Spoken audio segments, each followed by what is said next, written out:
Hello everyone and welcome to my 69th review. Today I'll be reviewing MONTERO by Lil Nas X.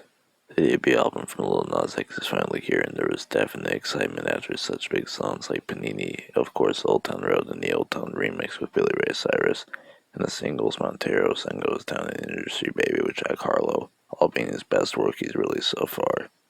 So there wasn't so much fear that this would be bad, but after listening to it, it's definitely not bad, but just not the most interesting all the way. Still offers a lot of great songs with fun and also a lot of emotion. But let's get into this. MONTERO, Call Me By Your Name is the intro, is the big hit, and of course incredible and incredibly catchy and groovy with the incredible acoustic guitar licks and great percussion with the heavy bass and claps adding on to the sound greatly. Also great, somewhat devilish thing from him, going to, I guess, wanting to know someone better and he's improved greatly from his 7 EP. There could be a darker meaning with the whole Satan symbolism, but I think it symbolizes him being Satan or the haters and feeling free to speak about his sexuality. But this is an incredible song in the top 5. Dead Right Now is a very powerful song with these horns, heavy bass, angelic background vocals, and also a very overcoming song going to people trying to get close to him now that he has this fame, and also going to his parents, I guess, trying to give him love but knowing they don't mean it, or he doesn't need it. But I love what he does here, and while I do prefer other songs over this one, it is still a very good song.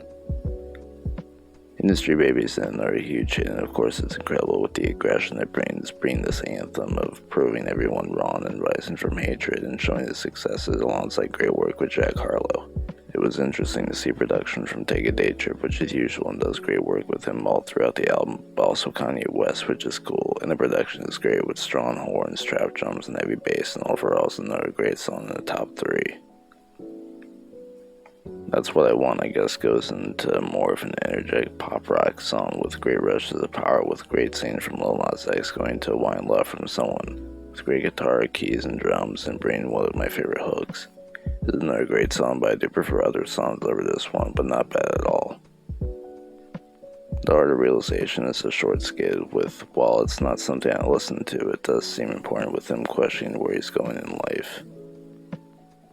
Scoop is where the album kind of goes down for me for a while.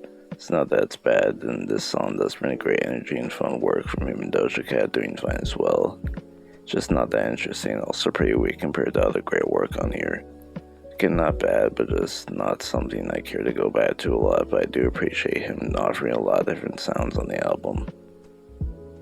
One of Me was a song I was really excited and interested to hear, with it featuring Elton John, which seemed like it would work really well, getting something very beautiful. And it's not that it's bad, it's just not what I want, and Elton John only plays piano on this song, which is fine, but it would have been great to see them sing together. I like the energy here, especially on the chorus, going to people thinking he would be a one-hit wonder, but proving them wrong. Then the little piano solo from Elton near the end is cool.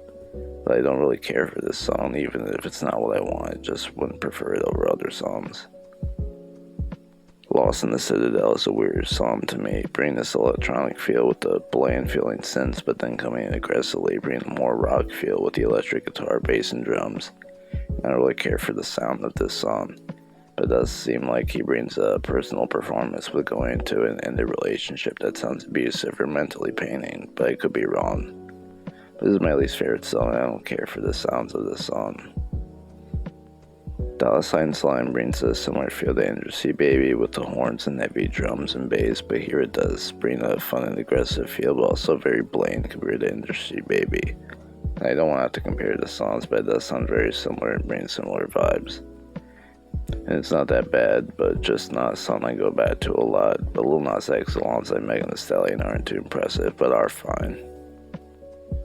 Tales of Dominica is where the album comes rising back, but also not really, because we get to an extremely depressing state with here, I think, depicting his childhood and family getting saddening, hoping not to lose everything. I love the vocals he brings here, sounding heartbroken but also very passionate, alongside the great plucky guitar, bass, drums, and keys, with near the end coming with these incredible strings that sound wonderful. But it's definitely one of the best songs on the album in my opinion. Sun Goes Down is one of Lil Nas X's most beautiful songs, being very depressing but very hopeful, with incredible vocals and some of his best writing alongside great guitar, bass, percussion, and more wonderful strings near the end. Here bring great lyrics, like I said, depicting a younger him facing loneliness, mixed messages with things like sexuality and extreme suicidal thoughts. But in the older him, giving him words of hope, telling him there's better days. This is an incredible song, and while I don't think it's the best song on the album, I do think it's his greatest song, if that makes sense, and definitely a top 3. Void is another beautiful and personal song, seeming as another message to his younger self, telling him what his life is like now older, and with more popularity, never thinking he would make it there, in the pros and cons, I think. This is another song with beautiful composition and a great vocal performance from him, with more great guitar, piano, drums, and more mellow but still great strings. This is another one of my favorite songs. Don't Want It seems like to be a song going to his fame and how easy it is to get what he does popular, but talking about how he doesn't want it and the pain that comes from that and his regrets, it seems. I love the message and the aggression he brings. It's not necessarily a bad song, but I really don't care for the sound of the song, sounding kind of awkward, I guess, instrumentally.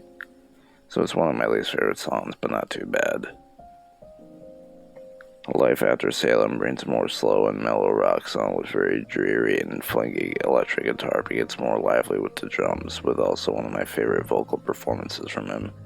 Going into, I think, an ended relationship and letting it take over him, accepting defeat and letting them take what they want from him. This is another great song in the top 5 for me. Am I Dreaming to see Outrun was interested to see what him and Miley Cyrus would do together, being pretty different genres, but they're incredible together, bringing a beautiful song. With incredible guitar, keys, and strings sounding beautiful, with both of them sounding great going through hard times, especially with being comfortable with their sexuality. But going beyond that, and I guess changing who they are for the better, but not wanting to be forgotten for who they are, and only remembered for who they were, but I could be wrong. This is a beautiful song and definitely my favorite song. And all I really have to say left is, I love the fun and also extremely honest songs he brings here. With while half of these songs kind of being weak, he still brings phenomenal work.